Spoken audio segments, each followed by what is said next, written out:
Good evening and welcome to Rewind. It's February 16th. Here's a look at the biggest stories of the day. We begin this evening with a shooting on I-75 in Cobb County. Police say a truck driver was shot several times. The shooter is still on the run. Patrick Quinn has the latest on the investigation. Plus, shoppers swindled a man stealing thousands of dollars with a seemingly harmless request. Our Savannah Louie has details on the scheme at various Target stores. Now at 5, we begin with breaking news. Cobb County Police investigating a shooting on I-75. This is just north of Wade Green Road. This is video of the truck right before it was towed away. Police telling us the shooter is now on the run. CBS 46's Patrick Quinn live in Cobb County for us. And Patrick, police tell you the driver was shot several times. That's right, shot multiple times in the chest, in fact, while driving right here on I-75 North. The good news is I'm told that the driver was actually talking with police when they arrived. He's been taken to the hospital. Right now, he's in life-threatening condition. Now, this all happened just before 1 o'clock, and our chopper was right there after, where there was an extensive backup along I-75 North. Police say after the driver was shot, the tractor trailer was stalled, blocking traffic as police cleared the scene and started their investigation again. Right now, things are moving again, but police don't really know anything about who this gunman is or what led up to the shooting on the interstate. Right now, we really need eyewitnesses to come forward because we don't have any footage on the interstate. The cameras, the DOT cameras on the interstate are not recording. And back here live, I do want to stress that, again, the driver was conscious when police arrived on scene. It was actually the driver who told police that it was another motorist, another driver who shot him while he was on the interstate. Now, like you heard from police, they're really urging the public, if you saw this car, if you saw what led up to it, do reach out to Cobb County Police Department. Now, I asked, again, yes, this is the second shooting on a major interstate in just 2 days, but police tell me this is the first here in Cobb County that they've covered in roughly 5 or so years. Obviously very alarming. They stress don't ever give in to road rage. They're not sure if that was a part of this, but that is the message tonight. Live along I-75 North, Patrick Quinn, CBS 46 News. Developing tonight, and police need your help identifying this young woman on your screen. Police say she's believed to be between 14 and 17 years old, and someone found her body next to an abandoned house on Ben Hill Road. CBS 46's Jamie Kennedy joining us live now. And Jamie, you spoke to neighbors and police about this so far unknown woman. Yeah, Rick, absolutely. So police releasing that sketch, hoping that anyone out there might recognize this woman. The sketch being released, actually prompting a huge outpouring online and in the community. It's terrible, honestly. Neighbours along Ben Hill Road in East Point say they are shocked and upset after a young woman's body was found lying next to a vacant house. It's really sad to hear, especially being so close. Police have been unable to identify the female victim, who they believe to be between 14 and 17 years old, releasing an artist's drawing of the woman in the hopes someone can identify her. Authorities say they believe the body was dumped at the house because there was no sign of a struggle near or around the body, and have determined she died from blunt force trauma to the head. She did have a necklace on, a gold necklace, and it had the numbers 2005. She also had an anklet on that said Wits Kid. When police found the young woman on February 12, they say she was partially naked. They arrived at the house just after midnight, and several neighbours I spoke with say it was a relatively quiet night and they didn't see anything out of the ordinary. The death and artist drawing has stirred a lot of emotion online, with many commenting with pictures of missing women from around the country. I showed the drawing to neighbours and none of them recognised the woman. Never seen it. Many in shock that it happened on their street. This is a very quiet neighborhood. Nothing really happens around here. Well, everything is vacant around here right now. That place, the place over there, that house right there.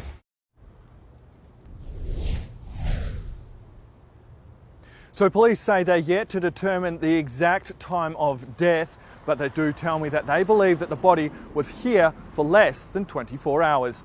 In East Point, Jamie Kennedy, CBS 46 News. The group behind the push to make Buckhead its own city says it's not going anywhere. Despite the cityhood effort being on hold at the state capitol, supporters say they will never give up. CBS 46's Megan Packer is live tonight in Buckhead. And Megan, proponents want residents to be able to take a vote on this one. Tracy, they do, and this Buckhead City Committee is digging in its heels, announcing a new fundraising campaign. Concerns about crime continue to be one of the main reasons this group wants to break away from the city of Atlanta. We will never get tired of doing everything we can to protect our families. In front of a crowd of supporters, the Buckhead City Committee announced it's here to stay. This movement, Buckhead City, will never end. It is not going to end.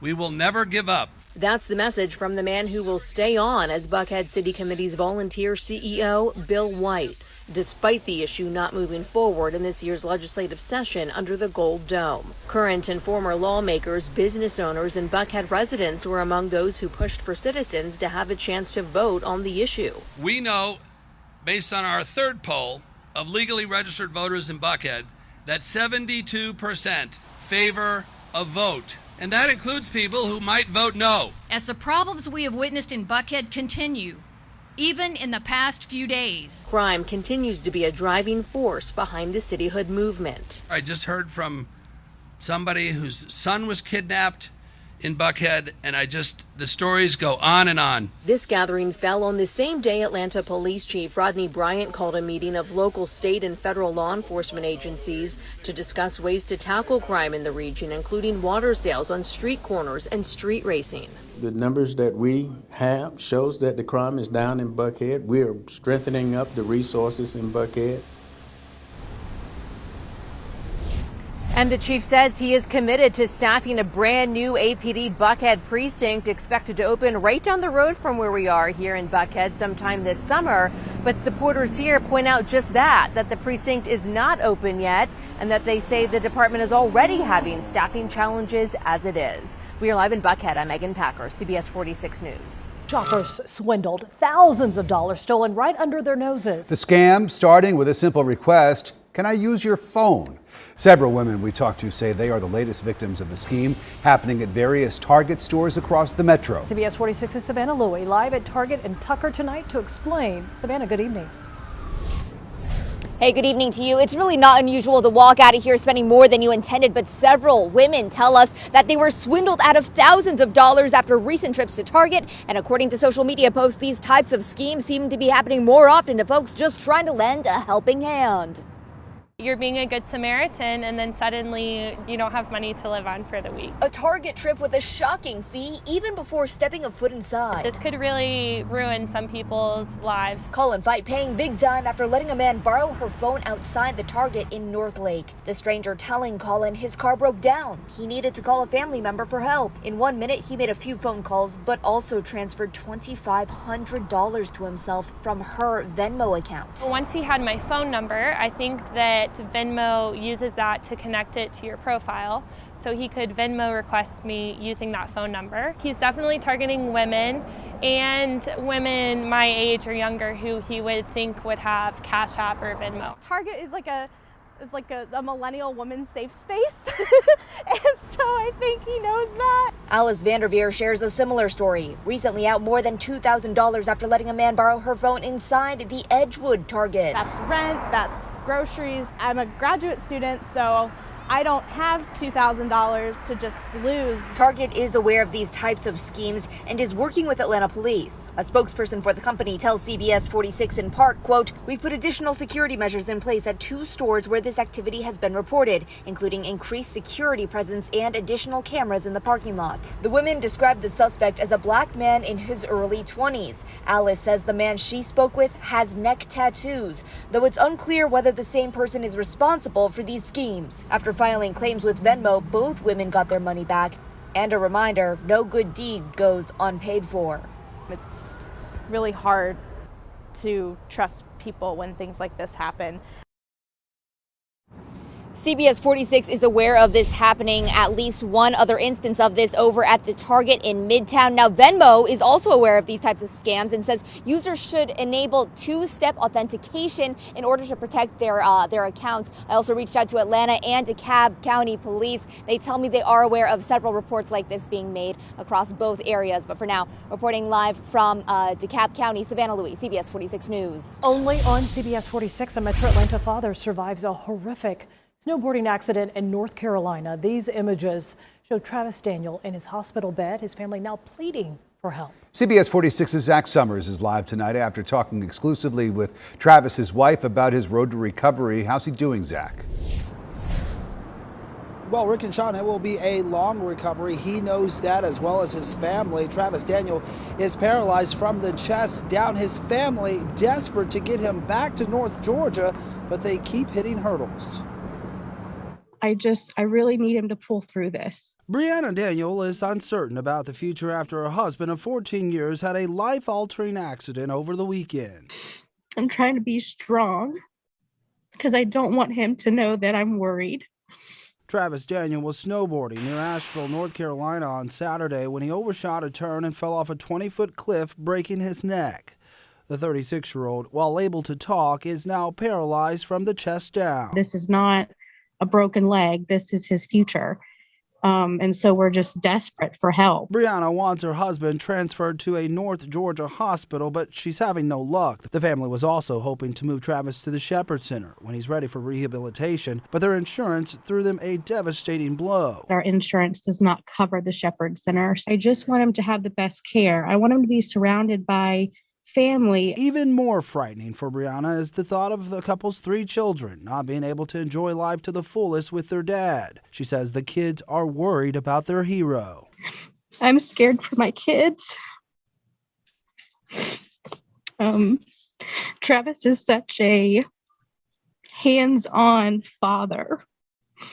He takes them to school every day. Despite the odds, Brianna says Travis is in good spirits and the family is leaning on their faith, praying for a miracle. He's strong and he's got a great attitude and he's loved by so many people.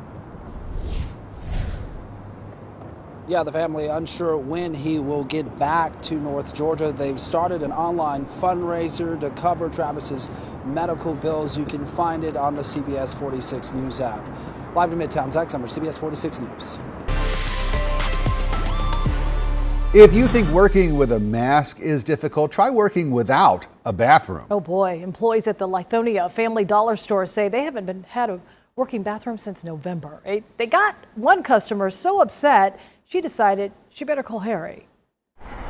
The Lithonia Family Dollar has almost everything you need. Cookies, clocks, and customers who care. They're family. You know, we talk about everything. They're so sweet and respectable to me. They always look out for me and help me. Barbara Thompson would like to give the employees the one thing they don't have, a working bathroom.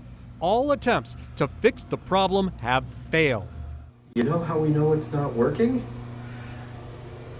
Because it's not even connected anymore. Several employees tell CBS 46 they haven't had a functioning bathroom since November. They say a plumber would make a repair, but it did not last. And I told them this: if this was your family, or if this was you, you would not allow somebody in your family to be working under these conditions. Shelley Brown has a stomach condition that requires a bathroom, but if she or her coworkers need to go, they have to get in their cars and drive. I don't think that's fair. I don't think it's safe either. You have to leave where you work, have to go to a bathroom. Oh my gosh, where are they gonna go? To the local QT? Yes. 5 minutes up the street? That's exactly where they go. I asked them, well, we requested a porta potty, and they said they don't do that anymore. It's not fair because I'm sure the people in the district office, the district manager and so forth, I'm sure when they need to go to the restroom, they go. Wait a second. Bathrooms are not optional. OSHA requires employers to provide all workers with sanitary and immediately available toilet facilities. A Family Dollar spokesman disputes the claim, saying the restrooms were operational but continued to have intermittent recurring issues. After we left, corporate closed the store and called a plumber. And this time, it worked. Shelley, the toilet is working again. I present to you the honorary toilet paper award from CBS 46. Thank you, Harry, so much. If you did not get involved, we still probably would be riding around trying to find a restroom. Thank you so much. It's another Better Call Harry case closed. Shocking testimony in a South Georgia courtroom. FBI agents read private and public messages of the men convicted in Ahmaud Arbery's killing, exposing racial slurs and threats against African Americans. CBS 46's Haley Mason live in Brunswick for us again at the federal courthouse. And Haley, racism read aloud in the courtroom today. Rick, today the most disturbing and racially offensive details came to surface today. The FBI has used their top resources to pull years and years of text messages and online posts to show the jury how each defendant has expressed hatred toward African Americans. And just this afternoon, Miss Wanda Cooper Jones, Ahmaud Arbery's mother, just walking up to the courthouse. She has not been inside that courtroom since Monday because so much has been hard to listen to. I do want to warn you that many of the statements in this report you may find offensive as well. The Department of Justice using years of social media posts and online data to show that the three defendants have a long history of expressing hatred for African Americans and that the McMichaels often made statements about wanting to harm them. The DOJ looking to prove that because of his race, the men tried to obstruct Ahmaud Arbery from using a public street, and that the men associate African Americans as criminals and support vigilantism. 5 months before Arbery was murdered, Greg McMichael posted a Facebook status saying, "A gun in the hand is worth more than an entire police force on the phone." One man posted on Facebook that his surfboard had been stolen. Greg McMichael replied, "Maybe I'll catch the sorry SOB up here in Georgia. We still hang horse and board thieves. Woe be to the sticky-fingered bastard."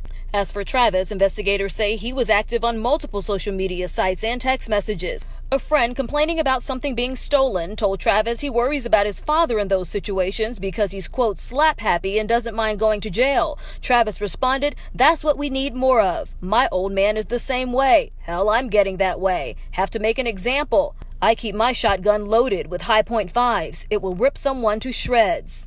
And refers to Ahmaud just like he's talking about nothing. Where is the remorse? In many messages, Travis talked about how much he hates N-words, saying they ruin everything. In one post, he asked people to run over Black Lives Matter protesters with their cars. As for William Roddy Bryan, an FBI analyst testified that he exclusively referred to black people as the N-word and boot lip. And in his Facebook post, he assumed that black people were behind local crimes. 4 days before Arbery was killed, Bryan learned that his own daughter had a black boyfriend. Investigators say he was upset and told a woman in a text, "She doesn't care about herself, why should we?" Arbery's father in court shook his head, having to be consoled during this testimony. I ain't really shocked because I already know all that hate was in them three men. But it's just really a shame that they got that much hate in them for African American people. And jurors today were very attentive, many of them taking copious notes and tracking with their eyes as each person testified, especially that FBI agent. Even one of Travis McMichael's closest friends took the stand today before jurors heard from the homeowner, Larry English, who testified in a nearly 4-hour deposition. Reporting outside the federal courthouse in Glenn County, Haley Mason, CBS 46 News. Thanks for watching CBS 46 News. Watch us live wherever you are, our mobile and our streaming news app. You can also watch us on Roku, Apple TV, and Fire TV.